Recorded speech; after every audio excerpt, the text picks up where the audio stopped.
Salut, c'est William, bienvenue sur ma chaîne YouTube. Aujourd'hui, je vous partage ma deuxième recette spéciale Noël puisqu'on est déjà à la deuxième semaine du mois de décembre. Ça passe si vite et j'ai déjà mon beau pull de Noël comme vous pouvez voir. Aujourd'hui, je vais vous montrer comment faire des flocons de neige version brioche et pâte feuilletée. Vous allez voir, ça va être magnifique. Vous avez sûrement déjà vu ces recettes en format accéléré sur Facebook, mais aujourd'hui, je me suis dit que j'allais prendre le temps de vous montrer comment faire ça sur YouTube puisque c'est quand même une audience différente.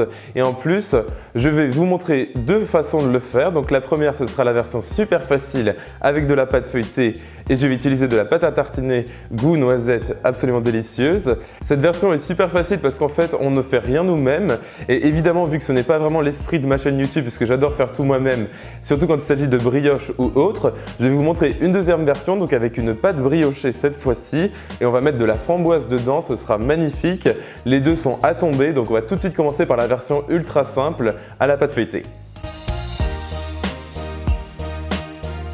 Alors pour notre premier flocon de neige goût pâte feuilletée avec ma pâte à tartiner goût noisette, je vais utiliser 3 cercles de pâte feuilletée et entre chaque cercle, je vais venir étaler de la pâte à tartiner goût chocolat et noisette. J'utilise ici de la pâte à tartiner bio sans huile de palme à l'huile de coco justement, elle est délicieuse et elle est vraiment parfaite pour cette occasion. S'il vous plaît, n'utilisez pas de Nutella, on est en 2018, donc utilisez des produits sans huile de palme.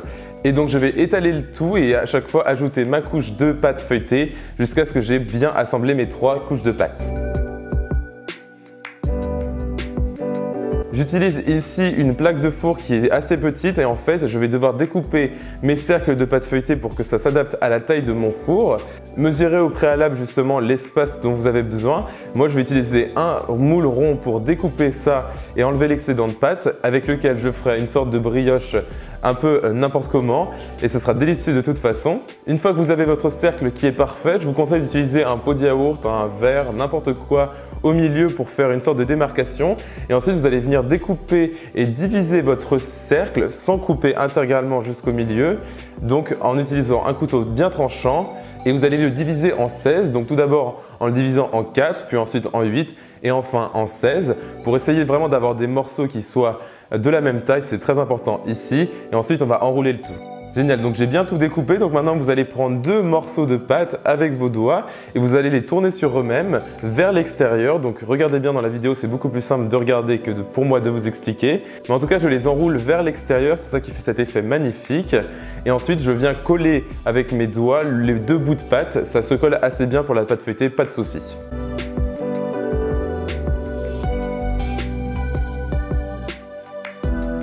Génial, mon étoile est bien prête, donc maintenant je vais mettre de l'egg wash, donc c'est un mélange d'œufs avec un petit peu d'eau et j'ai battu le tout et je vais déposer ça avec un pinceau pour que ce soit bien doré au four. Et ensuite on va cuire notre étoile dans notre four préchauffé à 210 degrés Celsius pendant environ 20 à 30 minutes jusqu'à ce que le tout soit bien doré et bien cuit. N'hésitez pas à mettre une feuille de papier aluminium si jamais ça dort trop, puisque avec l'œuf, bien sûr, ça va dorer très rapidement. Donc surveillez tout ça et ensuite vous pouvez manger ça tiède, chaud ou même froid, ce sera délicieux quoi qu'il en soit.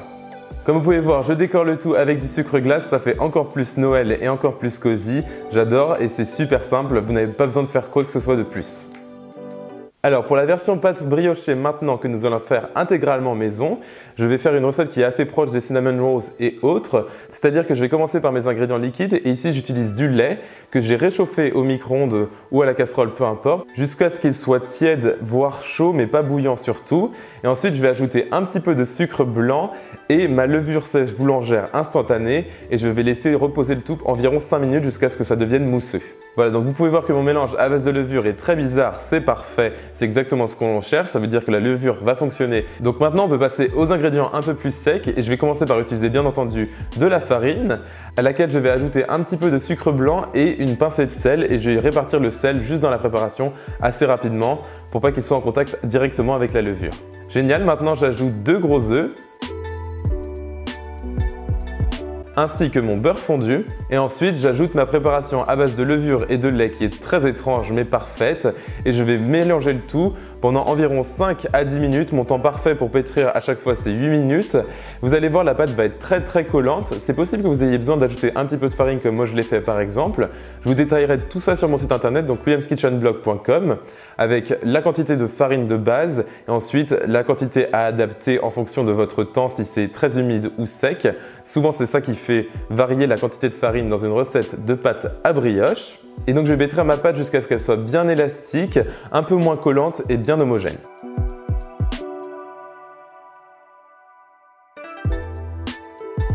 Maintenant, je vais la couvrir de film alimentaire plastique et je vais la laisser reposer environ 2 heures dans une pièce bien chaude jusqu'à ce qu'elle double voire triple de volume.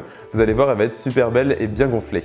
Maintenant, je vais la travailler sur mon plan de travail fariné très légèrement, juste histoire de former un boudin pour ensuite le diviser en 4 pour avoir 4 couches de pâte cette fois-ci et non 3. Et ensuite, je vais travailler chaque guise de pâte donc avec mon rouleau à pâtisserie et l'étaler jusqu'à ce que ce soit très fin. Et donc à partir de maintenant, je vais faire exactement la même chose, c'est-à-dire que je vais utiliser mon disque pour découper ma pâte pour être sûr qu'elle rentre sur ma plaque de four. Et ensuite, cette fois-ci, je vais ajouter de la confiture de framboise avec le moins de sucre possible et le plus de fruits aussi, c'est bien meilleur. Et donc je vais une fois de plus alterner mes couches de pâte à brioche et mes couches de confiture.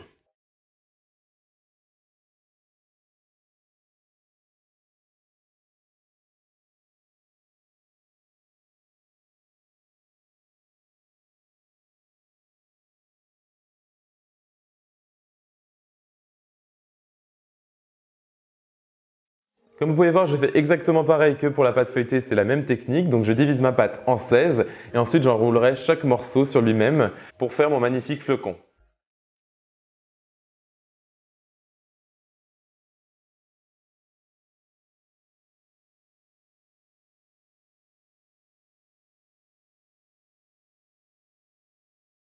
Génial, mon étoile est bien prête, donc maintenant on doit la faire reposer une fois de plus dans une pièce bien chaude pendant environ 45 minutes jusqu'à ce qu'elle gonfle bien et ensuite on pourra enfin passer à la cuisson.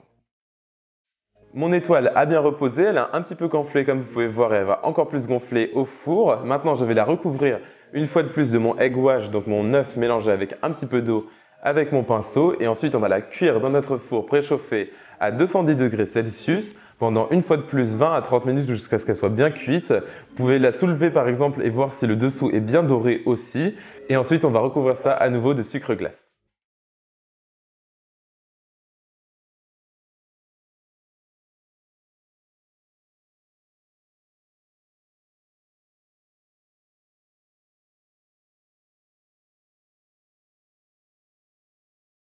Alors comme vous pouvez voir, nos 2 étoiles sont magnifiques. Ce n'était vraiment pas si difficile que ça à faire, surtout celle à la pâte feuilletée puisqu'il n'y a aucun effort impliqué dans cette recette. Je dois dire que personnellement, ma préférée, c'est celle à la confiture et à la brioche puisqu'on a fait notre brioche nous-mêmes et j'adore ce sentiment de cuire une brioche faite maison. C'est vraiment l'une de mes choses préférées en hiver, c'est super réconfortant. Quoi qu'il en soit, retrouvez la recette complète sur mon site internet, donc williamskitchenblog.com, où tout sera développé, que ce soit la recette à la pâte feuilletée et celle à la brioche. Abonnez-vous à ma chaîne YouTube, c'est très important, surtout en cette fête de fin d'année, ça m'aide beaucoup dans mon développement. Et suivez-moi sur mes réseaux sociaux, donc Facebook, Twitter, Instagram. Tous les liens sont dans la description de cette vidéo, donc juste en dessous. Mettez-moi un pouce bleu si jamais vous avez aimé cette recette et on se retrouve très vite la semaine prochaine pour une autre recette de Noël. Salut!